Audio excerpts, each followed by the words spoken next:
One is, no one can win an election alone, right? No one can win an election alone, and you've got to have a lot of help. And again, I was so thankful for your support and your boots on the ground work.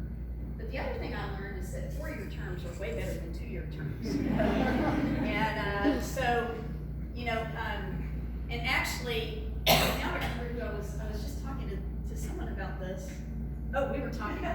So you know, when we redistrict, which I'm on the redistricting committee, by the way, which I think is really important for this part of Texas, and I'm thrilled to be on it. It was part of the impetus for me running, that we would have someone representing us that was from here, that lived here, and I felt like that was important.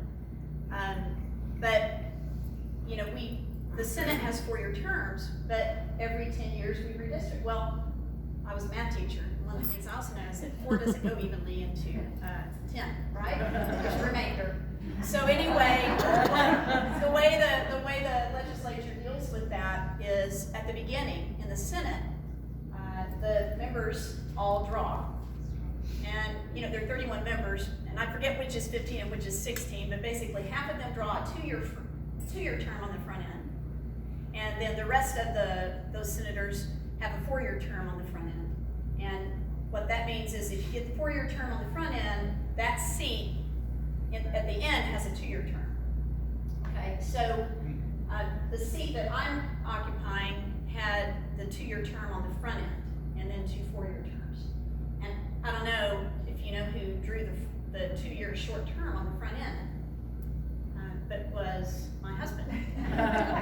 And the reason I know this is because he reminds me of it frequently.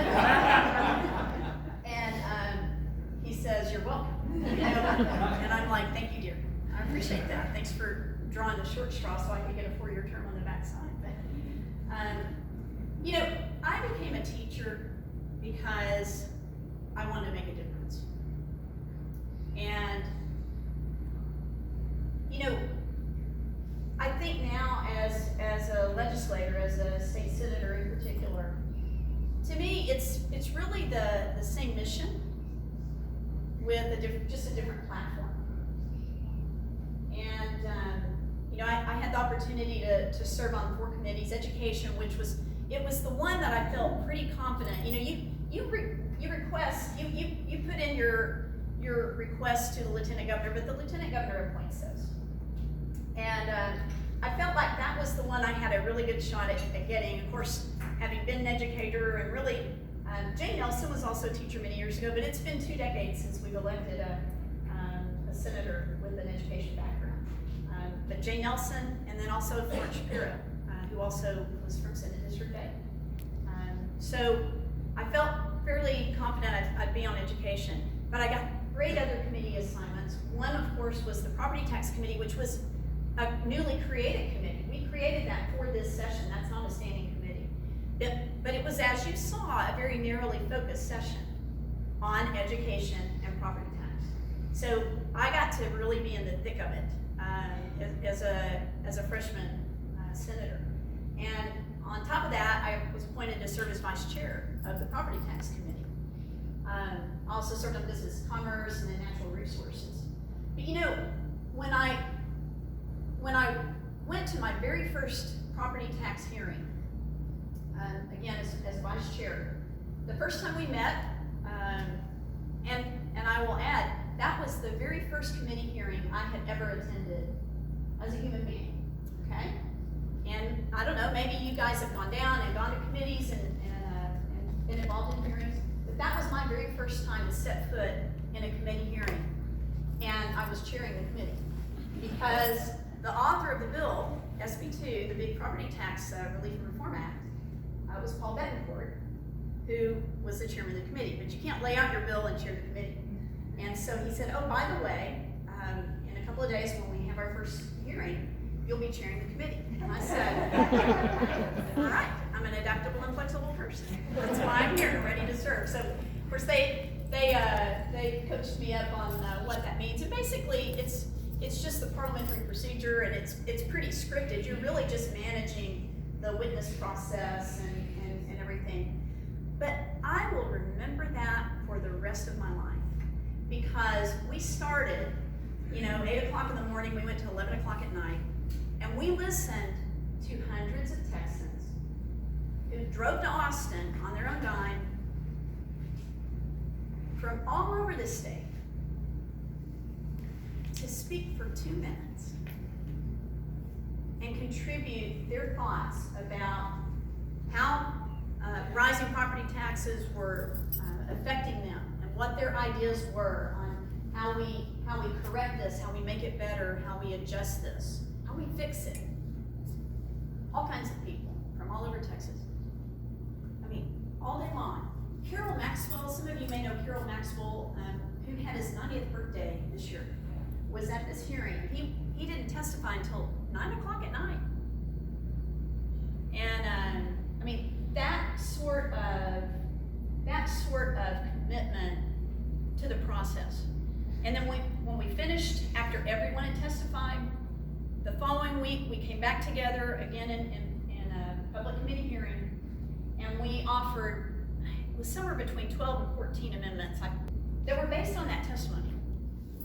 That as a committee we had said, that is a great idea, that makes this bill better. And we voted on those amendments, and that's what we took to the Senate floor and passed out. And of course, we didn't pass out, the committee, the bill passed out. Yes, we were so tired. But that's, and then of course, as it goes through the process, the House contributes, and we hammer it all out and everything to the final bill, which is not anyone's perfect dream, right? And we've got more to do on property tax relief and reform. We were able to significantly slow growth by not capping what cities and counties could raise, but by requiring that they get approval from the voters. And that seems fair enough. And so no city has their hands tied behind their back. They can raise whatever they want, as long as it's okay with the voters who are paying the bill. And so I think we made some tremendous progress on that. It was one of the 2 big things that I knew I was sent there to do. And it was great to actually be so in the thick of all of the action on that. We've got more to do. I think a lot needs to be done. I think our sights will be set a lot on the appraisal process next time around. Because, honing in on the rate, locking that up is part of it. But if appraisals can just go straight up, then the rate is kind of irrelevant at a certain point. So I think that's where we'll see the action next time, and I hope to be a part of that. And I do hope you will be letting my office know so that we can listen and learn now, so we can lead and make that what Texans want and what matters for us here in SEA. So, as I look forward to the next election, and actually, don't forget to go vote for your constitutional amendments. Yes. In particular, vote for Prop 4. It's kind of confusing, isn't it? The way, because you don't vote yes or no, you're voting for or against. And this is, you're voting for the prohibition of a state income tax. And what that does is it raises the bar for what it would take for anyone to overturn that. Some of the things that we are doing is we are fortifying things for the future, because we are not assured of Republican leadership forever. And so the more we can fortify things now to make them more difficult to change in the future, the better. And that's really what Prop 4 is about. People were like, well, we don't have a state income tax anyway. That was the big argument from the Democrat side. And it's like but we are wanting to make sure it is hard for it to become one, because there are a lot of things that we know, should things flip over at any time in the future, some of the first things that will be attacked will be So, Prop 4. And then another one of my favorites, because it was, I think it's a great bill, a great amendment, a great change to our state constitution, is for retired service animals. I don't know, it's the last one. You know what? It's for puppies, okay? So vote for it. Vote for the puppies. You know. But actually, what it is, the animals, the service animals, are considered state property, and county property, etc. And that cannot be transferred to an individual. And it creates a situation where, you know, many of these animals, their handlers or whatever, would love to take them in, and they can't. Because they're property. Because they're property. So we're going to, that's what that amendment is for, is to recategorize the animals so they're, to make a loophole basically for service animals so that state property can be transferred to the handler or another appropriate individual. So anyway, vote for that. Okay. And then, there are others, but I'll let you think about those. But those are two of my favorites. So, you know, as we look at this upcoming cycle, though, I think about what I always told kids when I was a teacher, when I was a counselor, what I've always told my own kids, and honestly, what I've told myself. And this came from my parents. I'm an adopted child, so my life began as an unplanned pregnancy. But you know what? I grew up with parents who said, Angela, you're not an accident. No one is an accident. You're here for a reason. You're here to make a difference. You're here to change the world. And I've always thought, you know what? If that's true in spite of what my parents said, I was an accident. Not God's accident, but humanly speaking, I wasn't supposed to happen. I wasn't expected. But you know what? If it's true for someone who was an accident, that they have a purpose, and they're here to change the world, then isn't that true for everyone? We're here to change the world. And I've thought a lot about, what does that mean? How do we do that? And I just want to leave you with three thoughts.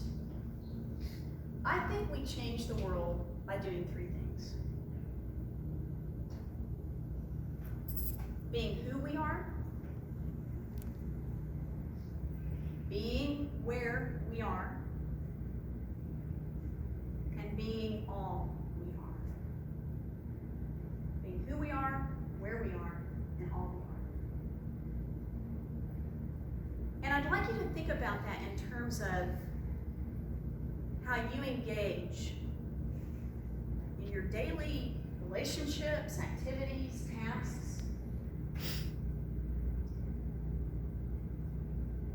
in the next 2 years in particular. So what do I mean when I say be who you are? Well, you know, every one of us is a unique set of DNA, of talents, of interests, of passions, of background and experiences. And all of those things come together in you in a one-of-a-kind way. And the who that you are doesn't exist anywhere else. And it matters. It matters that you bring the who of yourself to what you're doing. You know, for me, my passions, pro-life is a passion for me. And one way that, to me, that's an umbrella. A lot of people think of that as only one thing. To me, it's an umbrella of issues. It's about the dignity of human life. And you know what? If we don't respect human life at the beginning, it's no wonder that we don't respect it at the end. It's just a domino effect, that we don't respect it in the midst with people who have limited intellectual or physical abilities, for those who are being human trafficked, that we can just use people to make money and to profit off of them. For the elderly, all of those things. It's no wonder. Human life is precious, but that's a passion of mine. And it's not everyone's passion, and that's okay. Other people have other passions. But I need to bring my passion. That's why God gave it to me. That's why I have this experience, my life, what it's looked like for me. And only I can bring what I can bring. But only you can bring what you can bring. What are those things? Because the Republican Party needs you to bring those things. You can speak and interact with people in a unique way because you've got a story. And your story is so much more powerful than someone else who, even though they may agree with you, it's just facts for them. And so I want to encourage you to think about the who that you are. What's the unique way that your life has been experienced that can make a difference? Because we need that. I think one of the things that we've seen the impact of is the power of story. The power of story. So, Ken and I always laugh, like, we'll sit down and watch a football game. He's like watching the game and everything. And my favorite part is like when they talk about the story of the football player and all the things they overcame, And commercials, I really like commercials. I don't know. But you know what? Story is really powerful. So the who that you are matters. And so I want to encourage you to bring who you are. Think about what that means for yourself. And for people that you know, maybe children or family members or good friends, help them think about that, because we need to leverage our stories. The second thing, in addition to being who we are, is to be where we are. We're here today. Every day you're in a different place, with a different group of people. You have a unique sphere of influence, different from anyone else here. Ken and I have been married for almost 33 years, but we have different spheres of influence. There are people we have in common, but there are a lot of people that, they know me, they don't know Ken, they don't know me. One of the things that was kind of funny when I was running for the Senate was that I got endorsements from people that would never support Ken. I would call him. And I would say, I've just gone where no Paxton has gone before. And other people have their own reasons for who they support. It was a different time, it was whatever. But no matter how closely aligned you are with someone, you don't have the same sphere of influence. And so the where that you are is your sphere of influence. And you know what? When we think about who we are, where we are, a lot of times we wish that was different. We wish our who is someone else. Oh, I wish I was like them. Or our where. Like, our where is the result of a lot of things. It's a result of a lot of choices. Our own choices, other people's choices many times. I'm here because of other people's choices, right? And many times we don't like what those are. Sometimes our where is the result of our own bad choices, right? But you know what? Nothing's lost as long as we learn from it and we use it for good. And our mistakes are very often the most powerful way for us to speak into a situation. So be who you are, be where you are. They're both unique. But finally, I want to encourage you to think about being all you are. And as talented as each person is in a unique way, as unique as your DNA and your passions are, as unique as your sphere of influence is, nobody has everything by themselves. We need each other. None of us, as one person, can be all we are, I think, until we link arms with each other. Then we are all that we are. One for all and all for one. And doesn't the Republican Party need that? So, I appreciate you guys listening. I hope that these three little ideas will help you as you walk out these doors and start interacting with people day by day by day. Your family, your friends, your coworkers, people you go to church with, people you serve in the community with.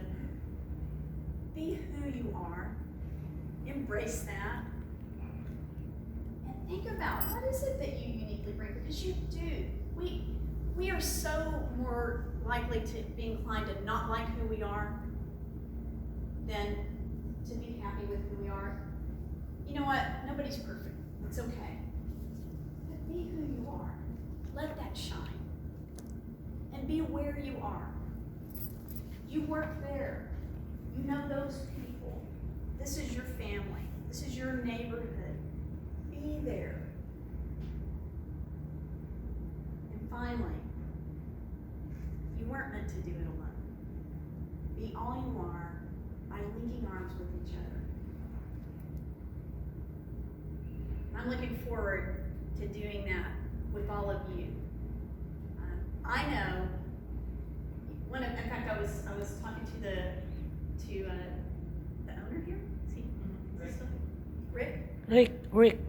So I told him, I said, I have a really happy feeling whenever I drive past Cafe Max. So I was here a lot campaigning, meeting people and all, trying to go where no Paxton had gone before. And anyway, one time I was meeting with a group of people. I think it maybe was the very first time I met a group of people here. We were just kind of finishing up, and a lady came over to me and she said, "Are you Angela Paxton?" Which I was actually getting a lot of at the time because there were a lot of commercials going on, and I would go. I had people come up to me at the polls and say, "You know, you do have a nice smile." My dentist said, "I love that commercial." So anyway, but this lady came up to me and said, "Are you Angela Paxton?" I said, "Yes." And she said, "I want you to know I pray for you." I didn't know this lady. And you know, we all have things that we go through, and we do ask people to pray for us, right? I didn't know this lady. I don't know what caused her to do that. And I didn't say, "Hey, is there anyone here at Cafe Max praying for me?" You know, she just came over and said that. And I remember thinking, you know what? She's just one person that I didn't ask to pray for me. And it was like this encouragement. It's like, I know there are other people that I don't know about that are praying for me. That helps me be all I am. When we pray for each other. We care for each other. So, thank you. Because you guys know this. This is why you've been around for 60 years. Keep being who you are, and even more. Keep being where you are here in Richardson, and even more. And keep being all you are, and even more, as we walk forward into this next election cycle. God bless you guys, God bless Texas, and thank you.